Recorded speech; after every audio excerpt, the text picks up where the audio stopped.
Good morning, नमस्कार। आप सभी का ग्रेविटी पॉइंट ऑफिशियल चैनल के ऑनलाइन प्लेटफॉर्म में हार्दिक स्वागत एवं अभिनंदन है। मैं सुरेश धर दुबे आप लोगों के समक्ष इन्वायरमेंट इकोलॉजी की प्रैक्टिस सीरीज के साथ उपस्थित हूं। इस प्लेटफॉर्म के माध्यम से अन्य कई प्रकार की सीरीज चलाई जा रही है, तो आप अपनी आवश्यकता अनुसार उस सीरीज का भरपूर लाभ उठाएं और अपने एग्जाम को बेहतर करने का पूरा प्रयास करें। I hope you are well and fine. यहाँ पर कई टाइप के हमने मटेरियल PDF इसको टेलीग्राम चैनल पर अपलोड किया है, आप उसको वहां से डाउनलोड करें, जिसका लिंक नीचे कमेंट बॉक्स में दिया गया है। यदि आपने अभी तक चैनल को सब्सक्राइब नहीं किया तो चैनल को सब्सक्राइब करें, लाइक करें और प्रमोट करें, जिससे प्रत्येक वीडियो का नोटिफिकेशन आप लोगों तक समय समय पर उपलब्ध हो सके। आइए हम आज की क्लास प्रारंभ करते हैं। यहाँ पर इन्वायरमेंट इकोलॉजी के संदर्भ में कुछ क्वेश्चन की चर्चा यहाँ पर है। यहाँ पर प्रश्न लिखा गया है, निम्नलिखित में से कौन सी एक वायु प्रदूषक गैस है और जीवाश्म ईंधन के ज्वलन स्वरूप उत्पन्न होती है। ऑप्शन यहाँ पर है हाइड्रोजन, सेकंड है नाइट्रोजन, थर्ड है ऑक्सीजन और फोर्थ है सल्फर डाइऑक्साइड। करेक्ट आंसर क्या हो जाएगा यहाँ पर? सल्फर डाइऑक्साइड ही एक ऐसी वायु प्रदूषक गैस है जो जीवाश्म ईंधन के ज्वलन स्वरूप उत्पन्न होती है। सपोज दैट कोई भी आपका जो फॉसिल फ्यूल होता है, जीवाश्म ईंधन होता है, इसके अंतर्गत हम बात करते हैं जैसे कोयला है, क्या है? कोयला है प्लस पेट्रोलियम है, और इसी के साथ आप बात कर सकते हैं गैस की। ये जो फ्यूल हैं इनको हम कहते हैं जीवाश्म ईंधन, फॉसिल फ्यूल। इसका जब दहन किया जाता है तो यहाँ से जो गैस इमिट होती है उस गैस का नाम है सल्फर डाइऑक्साइड। और यह सल्फर डाइऑक्साइड क्या है? एक टाइप से यह वायु प्रदूषक के रूप में जानी जाती है। वायु प्रदूषक का सेंस ये है कि यह वायु जो हो जाती है यह हमारे श्वसन तंत्र को बैडली इम्पैक्ट करती है। तो करेक्ट आंसर इसका क्या हो जाएगा? डी। आते हैं हम लोग नेक्स्ट क्वेश्चन पर। नेक्स्ट क्वेश्चन है, फ्लाई एश एक प्रदूषक दहन उत्पाद है जो प्राप्त होता है जलाने से। कोयला को जलाने से। सेकंड लिखा है चारकोल यानी लकड़ी के कोयले को जलाने से। थर्ड ऑप्शन है कि डीजल और मिट्टी के तेल को जलाने से। फोर्थ ऑप्शन है CNG को जलाने से। तो करेक्ट आंसर यहाँ पर हो जाएगा कोल, जो पत्थर के कोयले होते हैं, क्योंकि कोल जो होता है ये भी कई टाइप का होता है। जो लकड़ी का कोयला होता है उसको कहते हैं चारकोल, और जो नेचुरल कोयला होता है, नेचुरल यानी जो हम बात करें कि चाहे वो बिटुमिनस हो, चाहे एंथ्रेसाइट हो, चाहे लिग्नाइट हो, वो कोल होते हैं पत्थर के।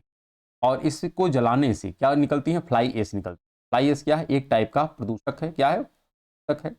तो करेक्ट आंसर इस पर्टिकुलर क्वेश्चन का क्या हो जाएगा? ए। आते हैं हम लोग नेक्स्ट क्वेश्चन पर। नेक्स्ट क्वेश्चन यहाँ पर है, फ्लाई एश प्रदूषण होता है। ऑप्शन यहाँ पर है कि तेल शोधन से यह फ्लाई एश प्रोड्यूस होता है। सेकंड ऑप्शन है यह फ्लाई एश उर्वरक के परिणाम स्वरूप यहाँ पर प्रोड्यूस होता है। थर्ड ऑप्शन है कि जल विद्युत संयंत्र से, और फोर्थ ऑप्शन है खनन से। करेक्ट आंसर क्या हो जाएगा यहाँ पर? जो ताप विद्युत संयंत्र होता है, क्योंकि जो थर्मल पावर प्लांट होते हैं, थर्मल पावर प्लांट में इलेक्ट्रिसिटी को प्रोड्यूस करने के लिए मैक्सिमम अमाउंट में का प्रयोग होता है कोयले का। तो कोयले का जब दहन किया जाता है तो वहाँ से जो राख निकलती है वह राख ही एक टाइप से उसमें फ्लाई एश होते हैं, और प्लस सल्फर डाइऑक्साइड के भी यहाँ से कह सकते हैं गैसें उत्सर्जित होती। तो इस केस में करेक्ट आंसर क्या हो जाएगा? सी हो जाएगा। आते हैं नेक्स्ट क्वेश्चन पर। नेक्स्ट क्वेश्चन है, निम्नलिखित में से कौन सा एक वायु प्रदूषण के जैविक सूचक का कार्य करता है। ऑप्शन यहाँ पर है लाइकेन, फर्न, मनी प्लांट और अमरविल। तो करेक्ट आंसर क्या हो जाएगा? लाइकेन। लाइकेन क्या है?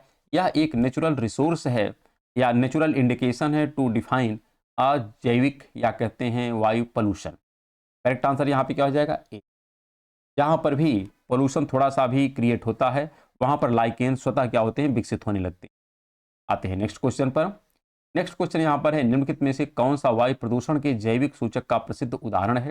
यहाँ पर ऑप्शन दे रहा है लाइकेंस, मेथिल मर्क्यूरिक, गुलाब का पौधा और सूरजमुखी का पुष्प। यहाँ पर करेक्ट आंसर क्या हो जाएगा? लाइकेंस। क्या हो जाएगा? Lichens. Next question. Next question है, निम्नलिखित में से कौन जल प्रदूषक नहीं है। अब जल प्रदूषक को डिफाइन करने के लिए लिख रहा है जस्ता, तांबा, निकल, सल्फर डाइऑक्साइड। यहाँ पर आप क्लियर रखिएगा, क्वेश्चन है कि जल प्रदूषण नहीं है।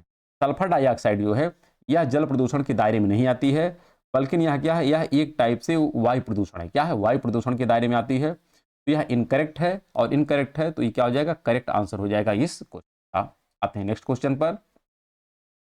नेक्स्ट क्वेश्चन यहाँ पर लिखा गया, प्रदूषण युक्त वायुमंडल को निम्न में से किसके द्वारा स्वच्छ किया जाता है। यहाँ पर ऑप्शन लिख रहा है प्रदूषण युक्त वायुमंडल को, क्लियर रखिएगा, ऐसा एटमॉस्फेयर जिसमें प्रदूषण विद्यमान है और उसको हमें क्लीन करना है। तो इसका मैकेनिज्म क्या हो सकता है? फर्स्ट मैकेनिज्म दे रहा है कि ऑक्सीजन से हम वायुमंडल को शुद्ध कर सकते हैं। सेकंड ऑप्शन है वर्षा से। थर्ड ऑप्शन नाइट्रोजन से। फोर्थ ऑप्शन हवा से। तो करेक्ट आंसर क्या हो जाएगा? वर्षा से हम इसको क्या कर सकते हैं? शुद्ध कर सकते हैं। आते हैं अपने नेक्स्ट क्वेश्चन पर। नेक्स्ट क्वेश्चन यहाँ पर लिखा गया है, वायु प्रदूषण नियंत्रण हेतु सितंबर 2018 में वायु, जिसको कहते हैं VAYU प्रणाली का शुभारंभ किस नगर या राज्य में किया गया है? ऑप्शन यहाँ पर दे रहा है चेन्नई, अमृतसर, दिल्ली, वाराणसी। तो करेक्ट आंसर क्या हो जाएगा? दिल्ली में शुरू किया। कहाँ पर? दिल्ली में। इसके अंतर्गत होता क्या है, एक टावर इंस्टॉल किया जाता है और टावर के माध्यम से वायु को इनहेल किया जाता है, वायु अंदर जाती है, फिर वायु को क्लीन करके बाहर छोड़ा जाता है। यह प्रोसेस यहाँ पर होता है, जो कहाँ पर इंस्टॉल किया गया है? दिल्ली में। करेक्ट आंसर क्या हो गया? सी। आते हैं नेक्स्ट क्वेश्चन पर। नेक्स्ट क्वेश्चन यहाँ पर है कथन और कारण पर आधारित है। यहाँ पर स्टेटमेंट है, जाड़े की ऋतु में दिल्ली में वायु प्रदूषण उच्च स्तर का रहता है और इसका रीजन दे रहा है कि मोटर गाड़ियों में दहन प्रक्रिया जाड़े में बढ़ जाती है। करेक्ट आंसर तो करेक्ट है, मतलब यहाँ पर स्टेटमेंट जो है एक करेक्ट है, लेकिन जो यहाँ पर रीजन दे रहा है यह इनकरेक्ट है। लिख रहा है कि मोटर गाड़ियों में दहन प्रक्रिया जाड़े में बढ़ जाती है। ऐसा कोई भी मैकेनिज्म नहीं होता है कि ठंडी में प्रक्रिया बढ़ती है और ग्रीष्म ऋतु में कम होती है, ऐसा कुछ भी नहीं है। यह इनकरेक्ट स्टेटमेंट। फर्स्ट स्टेटमेंट क्या है? करेक्ट है। इस कंडीशन में अगर आंसर को हम देखें तो ए सही है परंतु आर गलत है, तो यहाँ पर क्या हो जाएगा? सी ऑप्शन करेक्ट हो जाएगा। आते हैं नेक्स्ट क्वेश्चन पर। नेक्स्ट क्वेश्चन है, इंडोर वायु प्रदूषण का सर्वाधिक महत्वपूर्ण प्रदूषक है। इंडोर क्लियर रखिएगा, इंडोर वायु प्रदूषण का सर्वाधिक महत्वपूर्ण प्रदूषक है। लिख रहा है sulphur dioxide, carbon dioxide, nitrogen की ऑक्साइड और रेडान गैस। क्लियर होगा क्या? Radon gas. और यह रेडान गैस जो है, जो सब अंटार्कटिक बेल्ट से लगातार एमिट होती है, उत्सर्जित होती रहती है, वहाँ की रेडान गैस यह एटमॉस्फेयर में जा करके ओजोन लेयर को बैडली इम्पैक्ट करती है। इसीलिए आप अंटार्कटिका के ऊपर देखते हैं ओजोन होल मिलता है। ओजोन होल के लिए जो प्रमुख उत्तरदायी गैस है नेचुरल, वो कौन सी है? Radon gas. जो कहाँ से निकलती है? परस या कह सकते हैं सरकम अंटार्कटिक वाला जो स्फीयर होता है वहाँ से निकलती है। और इसे ही गैस को हम लोग क्या कहते हैं? इंडोर वायु प्रदूषण के रूप में इसको जानते हैं। करेक्ट आंसर क्या हो गया? डी। आते हैं नेक्स्ट क्वेश्चन पर। लिखा है, रिंगेलमैन स्केल का प्रयोग निम्नलिखित में से किसके घनत्व मापन में किया जाता है? ऑप्शन यहाँ पर है धुआं, सेकंड ऑप्शन है प्रदूषित जल, थर्ड ऑप्शन है कोहरा, फोर्थ ऑप्शन है ध्वनि। तो करेक्ट आंसर क्या हो जाएगा? धुआं। धुआं का मेजरमेंट करने के लिए इस स्केल का प्रयोग किया जाता है। यहाँ पर अगर देखा जाए, मैक्समिलियन रिंगलमैन क्या है? इनका पूरा नाम है मैक्समिलियन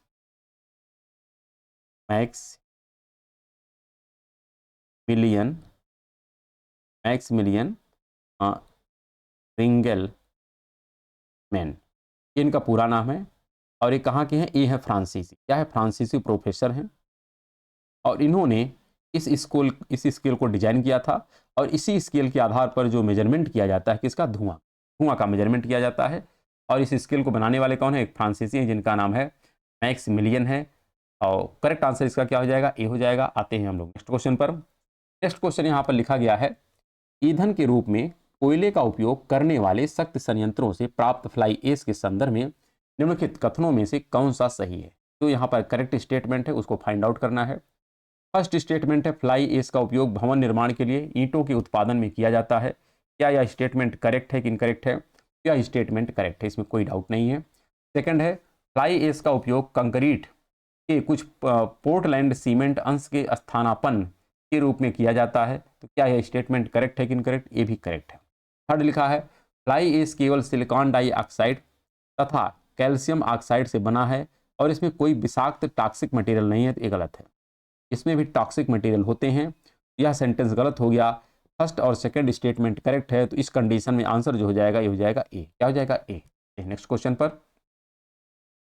नेक्स्ट क्वेश्चन यहाँ पर मेंशन किया गया है, निम्नलिखित में से कौन से कारण या कारक बेंजीन प्रदूषण उत्पन्न करते हैं? ऑप्शन यहाँ पर दे रहा है, स्वचालित वाहन यानी जो ऑटोमोबाइल होते हैं। सेकंड है यहाँ स्वचालित वाहन द्वारा निष्कासित पदार्थ। सेकंड यहाँ पर है तंबाकू का धुआं। थर्ड ऑप्शन है लकड़ी का जलना।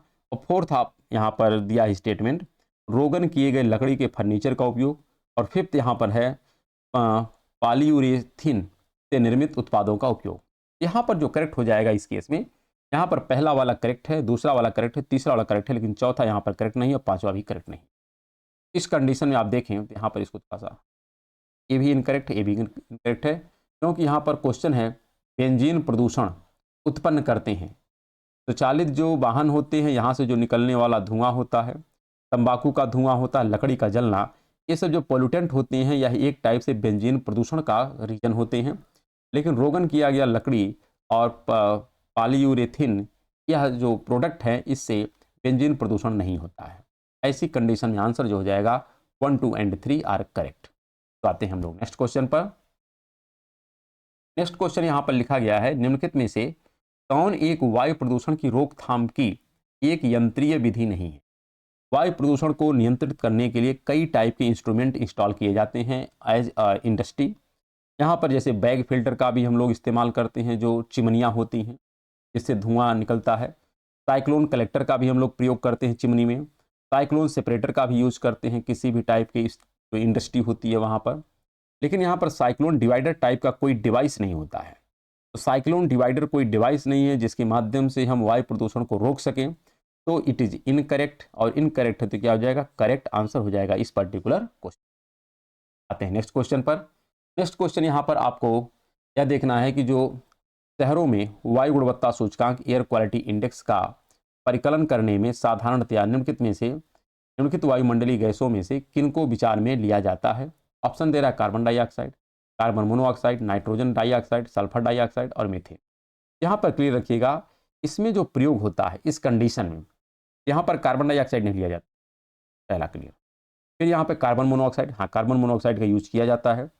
यहाँ पर आप देखेंगे नाइट्रोजन के ऑक्साइड का भी प्रयोग होता है और सल्फर डाइऑक्साइड का भी यहाँ पर प्रयोग होता है।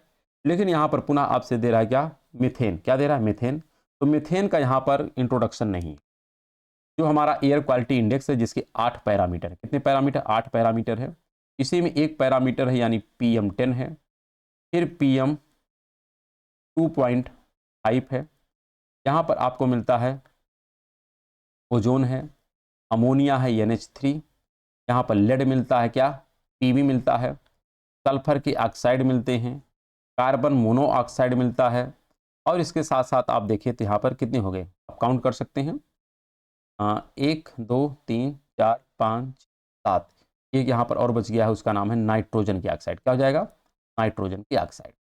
ये 8 एलिमेंट हैं जिसके आधार पर एयर क्वालिटी इंडेक्स को तैयार किया जाता है। यहाँ पर आप देखें मीथेन का भी नाम नहीं है और कार्बन डाइऑक्साइड का भी नाम नहीं। कार्बन डाइऑक्साइड जो है यह ग्रीन हाउस गैस को इम्पैक्ट करता है, ना कि एयर क्वालिटी को। तो यहाँ पर carbon dioxide air quality index का पैरामीटर नहीं है। यहाँ पर 8 पैरामीटर, इस 8 पैरामीटर के आधार पर जो एयर क्वालिटी इंडेक्स तैयार किया जाता है इसको 5 भागों में बांटा जाता है। एक होता है इंडेक्स का जो 0 से 50 अंक वाले होते हैं, एक 51 से 100 अंक का होता है, एक 101 से लेकर के 200 अंक का होता है, फिर 201 से लेकर के 300 अंक, फिर 301 से लेकर के 400 और लास्ट होता है 401, क्या 401 से लेकर के 500। यह आप देखें 1, 2, 3, 4, 5, 6, कितने आधार हो गए, 6। यहाँ पर 6 टाइप से आपका डिवीजन किया जा सकता है या एयर क्वालिटी इंडेक्स। तो आप यहाँ पे कह सकते हैं जो सबसे बेस्ट ऑप्शन है एयर क्वालिटी का वो पहला वाला है। यहाँ पर पोल्यूशन काफ़ी कम है, लेकिन जैसे जैसे नीचे की तरफ जाएंगे पोल्यूशन बढ़ता चला जाता है। तो करेक्ट आंसर इसका क्या हो जाएगा इस कंडीशन में, ये हो जाएगा second, third and fourth, second, third and fourth, यानी बी ऑप्शन यहाँ पर करेक्ट। और इसका बहुत डीप डिस्कशन हम लोग कर चुके हैं इन्वायरमेंट इकोलॉजी के सीरीज में। तो आप इसका कह सकते हैं डिस्क्रिप्टिव जो आपको मैकेनिज्म है वह इकोलॉजी में मिला है, तो आप वहाँ से जाके इसको रीड करें, पढ़ें। आते हैं हम लोग नेक्स्ट क्वेश्चन पर। नेक्स्ट क्वेश्चन यहाँ पर मेंशन किया गया, राष्ट्रीय स्वच्छ वायु कार्यक्रम केंद्र सरकार द्वारा किस वर्ष में प्रारंभ किया गया था और इसी के तहत एयर क्वालिटी इंडेक्स आपका पब्लिश होता है।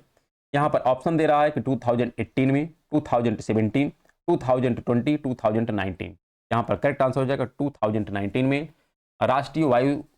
राष्ट्रीय स्वच्छ वायु कार्यक्रम को प्रारंभ किया गया था केंद्र सरकार के द्वारा।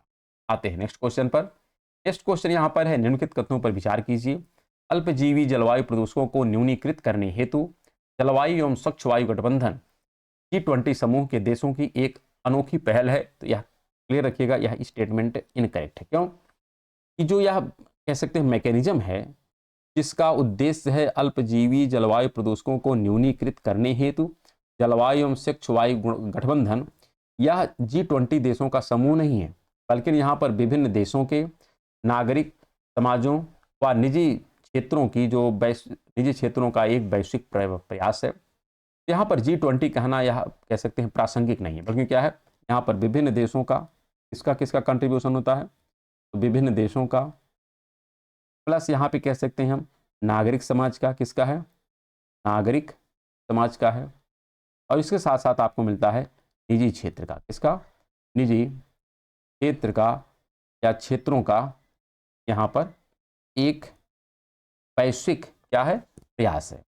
यहाँ पर क्लियर रखिएगा, इस पर्टिकुलर क्वेश्चन का जो आंसर हो जाएगा क्या हो जाएगा, यानी फर्स्ट तो गलत हो गया, सेकंड क्या है, CCAC मीथेन, काला कार्बन एवं हाइड्रो फ्लोरोकार्बनों पर केंद्रित रहता है, तो यह स्टेटमेंट करेक्ट है, लेकिन फर्स्ट रॉन्ग है। और ऐसे कंडीशन में अगर आंसर आप देखें तो केवल सेकंड स्टेटमेंट करेक्ट हो जाए। आते हैं नेक्स्ट क्वेश्चन पर। नेक्स्ट क्वेश्चन यहाँ पर लिखा गया है, वाहनों में उत्सर्जित कार्बन मोनोऑक्साइड को कार्बन डाइऑक्साइड में परिवर्तित करने वाली उत्प्रेरक परिवर्तन की सिरेमिक डिस्क किससे स्तरित होती है।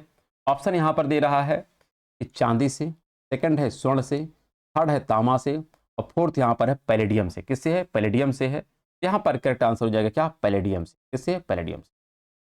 क्वेश्चन को आप ध्यान से पढ़ लीजिएगा, वाहनों में उत्सर्जित कार्बन मोनोऑक्साइड को कार्बन डाइऑक्साइड में परिवर्तित करने वाली उत्प्रेरक परिवर्तन की सिरेमिक डिस्क किससे स्तरित होती है, तो है पैलेडियम से। जो हमारा साइलेंसर होता है गाड़ियों में जो लगाया जाता है, उसी साइलेंसर में सिरेमिक डिस्क के ऊपर पैलेडियम का कोटिंग की जाती है, और इसका बेसिक उद्देश्य होता है कि जो इंजन से निकलने वाला धुआं होता है जिसमें कार्बन मोनोऑक्साइड की प्रधानता होती है, उस कार्बन मोनोऑक्साइड को यह पैलेडियम क्या करता है, कन्वर्ट कर देता है किसमें, कार्बन डाइऑक्साइड में।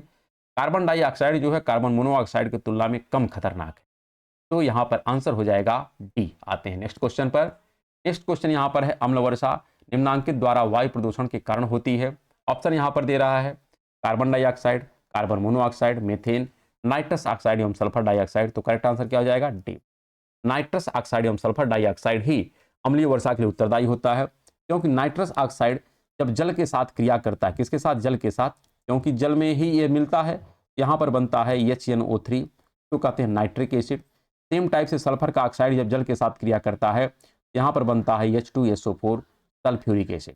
यहाँ पर सल्फ्यूरिक एसिड, यहाँ पर नाइट्रिक एसिड, ये दोनों जो हैं यह एक टाइप से अम्ल वर्षा के लिए उत्तरदायी होते हैं। करेक्ट आंसर क्या हो जाएगा यहाँ पर, डी। आते हैं नेक्स्ट क्वेश्चन पर। नेक्स्ट क्वेश्चन यहाँ पर मेंशन किया गया है कि अम्ल वर्षा का या के घटक होते हैं। यहाँ पर ऑप्शन है sulphuric acid, nitric acid, carbon dioxide, and यहाँ पर लिखा है ए एंड बी दोनों आर करेक्ट है। यहाँ पर कार्बन डाइऑक्साइड तो है नहीं, लेकिन हाँ H2SO4 भी है और HNO3 भी है, तो करेक्ट आंसर क्या हो जाएगा यहाँ पर, डी। तो आते हैं हम लोग नेक्स्ट क्वेश्चन पर। यहाँ पर नेक्स्ट क्वेश्चन जो मेंशन किया गया है, अम्ल वर्षा में नीचे दिए गए कौन से प्रदूषक वर्षा जल एवं हिम को प्रदूषित करते हैं। क्लियर रखिएगा, अम्ल वर्षा में नीचे दिए गए कौन से प्रदूषक वर्षा जल एवं हिम को प्रदूषित करते हैं। ऑप्शन यहाँ पर है सल्फर डाइऑक्साइड, सेकंड ऑप्शन है नाइट्रोजन की ऑक्साइड, थर्ड है कार्बन डाइऑक्साइड, और फोर्थ यहाँ पर मेथेन। तो इस केस का अगर आंसर हम देखें तो सही हो जाएगा, ये हो जाएगा आपका पहला सही है और दूसरा सही है, क्योंकि सल्फर की ऑक्साइड तो है, नाइट्रोजन की ऑक्साइड भी है, लेकिन कार्बन डाइऑक्साइड यहाँ पर कह सकते हैं सल्फ्यूरिक एक प्रकार से जो कार्बन की ऑक्साइड है, यहाँ से किसी टाइप का अम्ल नहीं फार्म होता है, और ना तो मेथेन से किसी टाइप का अम्ल बनता है, बल्कि अम्ल जो बनते हैं एक किससे बनते हैं, तो नाइट्रोजन की ऑक्साइड से और सल्फर की ऑक्साइड से। करेक्ट आंसर क्या हो जाएगा यहाँ पर, यानी कह सकते हैं 1 और 2 आर करेक्ट, तो बी ऑप्शन यहाँ पर करेक्ट हो जाएगा। आते हैं नेक्स्ट क्वेश्चन पर। नेक्स्ट क्वेश्चन यहाँ पर लिखा गया, अम्ल वर्षा होती है। ऑप्शन यहाँ पर दिया है कि बादल तक पहुंचकर ठंडी होने वाली अम्ल वाष्प के रूप में। सेकंड स्टेटमेंट क्या लिख रहा है, सेकंड लिख रहा है वर्षा के जल और कार्बन डाइऑक्साइड प्रदूषकों के मध्य प्रतिक्रिया के कारण। ये भी तो करेक्ट नहीं, फिर भी थर्ड लिख रहा है कि बादल के जल एवं सल्फर डाइऑक्साइड प्रदूषकों के मध्य प्रतिक्रिया के फलस्वरूप। एक करेक्ट है, क्योंकि बादल के जो जल होते हैं या सल्फर डाइऑक्साइड प्रदूषकों के मध्य प्रतिक्रिया के फलस्वरूप यहाँ पर निर्मित होते हैं। सेम टाइप से जो नाइट्रोजन के ऑक्साइड होते हैं, ये भी बादल का जल या वर्षा के जल के साथ मिक्सअप होकर के नाइट्रिक एसिड बनाते हैं। यह करेक्ट आंसर है, क्या है, करेक्ट है। और यहाँ पर फोर्थ जो लिखा है कि बिजली चमकने और बादल फटने के मध्य जल वाष्प और विद्युतीय आवेश के बीच प्रतिक्रिया के फलस्वरूप अम्ल बनता है, ऐसा कुछ भी नहीं है। ऐसा नहीं है कि इससे अम्ल बनता है, तो करेक्ट आंसर यहाँ पे क्या हो जाएगा, सी हो जाएगा। आते हैं नेक्स्ट क्वेश्चन पर। नेक्स्ट क्वेश्चन यहाँ पर लिखा गया, भूमिगत जल को दूषित करने वाले अजैविक प्रदूषक हैं? क्लियर रखिएगा, भूमिगत जल। भूमिगत जल को दूषित करने वाले अजैविक प्रदूषक हैं। यहाँ पर ऑप्शन दे रहा है बैक्टीरिया, शैवाल, आर्सेनिक और विषाणु। तो भूमिगत जल को जो प्रदूषित करने वाला यहाँ पर मटेरियल है अजैविक, वो भी कैसा, जैविक नहीं। बैक्टीरिया क्या है, एक जैविक है। शैवाल क्या है, जैविक है। विषाणु क्या है, जैविक है। लेकिन आर्सेनिक कैसा है, यह अजैविक है। कैसा है, अजैविक। तो यहाँ पर करेक्ट आंसर क्या हो जाएगा, सी। क्या हो जाएगा, सी। आते हैं हम लोग नेक्स्ट क्वेश्चन पर। नेक्स्ट क्वेश्चन यहाँ पर मेंशन किया गया है, औद्योगिक मलबे से सर्वाधिक रासायनिक प्रदूषण होता है।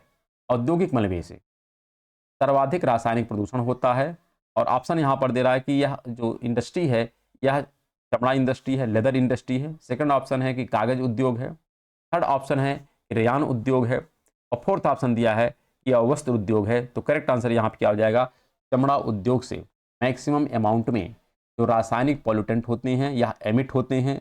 और यह पॉल्यूटेंट किसी ना किसी रूप में कह सकते हैं हमारे जो वाटर सिस्टम है उसको भी पॉल्यूट करते हैं, जो हमारा सॉयल होती है उसको डिग्रेड करती है, जो हमारा एयर होता है उसको भी पॉल्यूट करने का यह कार्य करता है।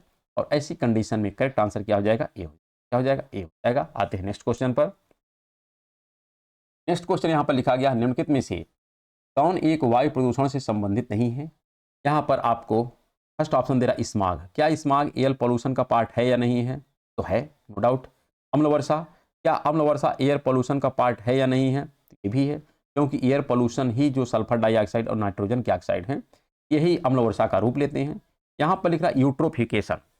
यूट्रोफिकेशन जो है यह जल प्रदूषण का पार्ट है। किसका है, यह जल प्रदूषण का पार्ट है, ना कि वायु प्रदूषण। लेकिन आपको आइडेंटिफाई क्या करना है, जल प्रदूषण का पार्ट नहीं है। तो यहाँ पर सी जो है यह जल प्रदूषण का पार्ट नहीं है, जबकि एस्बेस्टोसिस यह भी जल प्रदूषण का ही पार्ट है। तो यहाँ पर करेक्ट आंसर क्या हो जाएगा, यूट्रोफिकेशन, जो जल प्रदूषण के लिए उत्तरदायी होता है। और इसका तात्पर्य होता है कि जल क्या हो गया, प्रदूषित हो गया है। और यहाँ पर जो डिजॉल्व ऑक्सीजन होता है, क्या डिजॉल्व ऑक्सीजन घट जाता है। और इसके परिणाम स्वरूप जो सेकंड यहाँ पर स्टेटस होता है बीओडी यानी बायोलॉजिकल ऑक्सीजन डिमांड यहाँ पर बढ़ जाता है। और यही डिफाइन करता है कि इसको यूट्रोफिकेशन को। इसमें न्यूट्रिएंट का परसेंटेज बढ़ जाता है, जो पोषक तत्व होते हैं जल में, यहाँ पर पोषक तत्व का परसेंटेज बढ़ता है, जिसके परिणाम स्वरूप यहाँ का बीओडी बढ़ता है और यहाँ का डीओ घट जाता है, डिजॉल्व ऑक्सीजन घट जाता है। और जब डिजॉल्व ऑक्सीजन घटता है तो उस पर्टिकुलर वाटर बॉडी में जो रहने वाले लाइफ स्टॉक हैं वो धीरे धीरे मरने लगते। तो it is a water pollution. तो इसका आंसर क्या हो जाएगा, सी। आते हैं हम लोग नेक्स्ट क्वेश्चन पर। नेक्स्ट क्वेश्चन यहाँ पर लिखा गया है, सुपोषण के संदर्भ में निम्नलिखित में से कौन सा कथन सही है? यह जल निकाय के पोषक तत्व संवर्धन की घटना है। सेकंड स्टेटमेंट है कि यह जल में घुलित ऑक्सीजन को कम करता है। यहाँ पर दोनों स्टेटमेंट करेक्ट है, क्योंकि जो यहाँ पर हमने देखा यूट्रोफिकेशन, यही यूट्रोजोफिकेशन है, इसी का यहाँ पर यह डेफिनेशन दिया है। यूट्रोफिकेशन का मीनिंग यह होता है कि सुपोषण, सुपोषण यानी जो खनिज तत्व होते हैं, जो पोषक तत्व होते हैं, जब वाटर बॉडी में बढ़ जाते हैं तो इससे वहाँ पर पोषक तत्वों का संवर्धन होता है। और जब संवर्धन होता है तो उस पर आश्रित जो अवांछनीय वेजिटेशन है या वनस्पतियाँ हैं उनका विकास होता है। वनस्पतियाँ क्या करती हैं, उस पर्टिकुलर वाटर बॉडी से, जल निकाय से डिमांड करती हैं ऑक्सीजन की, जिसको हम लोग कहते हैं ऑक्सीजन, बायोलॉजिकल ऑक्सीजन डिमांड। और जब बायोलॉजिकल ऑक्सीजन डिमांड करती हैं, इससे जल में जो घुलित हुई ऑक्सीजन है उसकी मात्रा घट जाती है। इसका मीनिंग ये है कि किसी भी वाटर बॉडी में जब पोषक तत्व बढ़ता है, क्या बढ़ता है, पोषक तत्व में वृद्धि होती है। इसका परिणाम ये होता है कि यहाँ का जो अवांछनीय वनस्पतियाँ हैं, क्या अवांछनीय जो वनस्पतियाँ हैं इनका विकास बढ़ जाता है। अवांछनीय वनस्पतियाँ जब बढ़ती हैं, यह वाटर बॉडी से किसकी डिमांड करती हैं, बायोलॉजिकल ऑक्सीजन डिमांड की मांग करती हैं। और बायोलॉजिकल ऑक्सीजन डिमांड की जब मांग करती हैं, इसकी आपूर्ति कहाँ से होती है, डिजॉल्व ऑक्सीजन से। तो डिजॉल्व ऑक्सीजन जो था जल में, यह कन्वर्ट हो जाता है किसमें, बायोलॉजिकल ऑक्सीजन डिमांड में, और इसका अमाउंट कम हो जाता है। और जब डिजॉल्व ऑक्सीजन कम हो जाता है तो जो जलीय जीव जंतु और प्राणी हैं, क्या जलीय जीव जंतु और प्राणी, इनका जीवन संकट में या संकट में आ जाते हैं, संकट। यह एक टाइप का पोल्यूशन होता है। क्या होता है, पोल्यूशन होता है। यहाँ पर यह स्टेटमेंट जो है दो की दोनों सही है। किस केस में, सुपोषण के केस में। किस केस में, सुपोषण केस में। तो correct answer of this question is C. आ जाते हैं हम लोग नेक्स्ट पर। नेक्स्ट क्वेश्चन यहाँ पर मेंशन किया गया है, किसी जल क्षेत्र में बीओडी की अधिकता संकेत देती है उसका जल कैसा हो गया है, खनिज प्राप्त कर रहा है, गैस प्राप्त कर रहा है, सीवेज से प्रदूषित हो रहा है और एट्रोफिक हो रहा है या सीवेज से प्रदूषित। जब कोई जल पोल्यूट होता है तो उसका जो पोषक तत्व है, न्यूट्रिएंट है, या बढ़ने लगता है और जिससे अवांछनीय वनस्पतियों का विकास होने लगता है और अवांछनीय वनस्पतियों के द्वारा ऑक्सीजन की डिमांड की जाती है, जिसको बीओडी कहते हैं। और जब बीओडी का मान बढ़ता है उस पर्टिकुलर वाटर बॉडी में जो घुला हुआ ऑक्सीजन है उसका मान घटने लगता है और इससे उस जलीय तंत्र में उपस्थित जो भी जीव जंतु और प्राणी हैं उनका जीवन संकट में पड़ जाता है और इसलिए इसे क्या कहते हैं, यह एक टाइप का प्रदूषण होता है। Correct answer C. आते हैं नेक्स्ट क्वेश्चन पर। नेक्स्ट क्वेश्चन यहाँ पर है, नदी का जल प्रदूषण मापा जाता है। जो नदी का जल होता है इसके पोल्यूशन को हम मेजरमेंट करते हैं किस मैकेनिज्म से। लिखा है फर्स्ट, जल में घुली क्लोरीन की मात्रा से, तो ऐसा नहीं है। फिर है जल में घुली ओजोन की मात्रा से, तो ऐसा भी नहीं है। फिर यहाँ पे कह रहा है जल में घुली नाइट्रोजन की मात्रा से, तो ऐसा भी नहीं है। फोर्थ लिख रहा है जल में घुली ऑक्सीजन की मात्रा। ये करेक्ट है। अगर जल में घुली ऑक्सीजन की मात्रा लगातार घट रही है इसका मीनिंग ये है कि जल पोल्यूट हो रहा है। अगर जल में घुली ऑक्सीजन की मात्रा बढ़ रही है तो इसका तात्पर्य जल कैसा है, फ्रेश। तो करेक्ट आंसर क्या हो जाएगा यहाँ पर, डी। और इसी के साथ आज के एपिसोड को हम लोग विराम देते हैं। हम लोग मिलेंगे नेक्स्ट एपिसोड में, तब तक के लिए नमस्कार, धन्यवाद।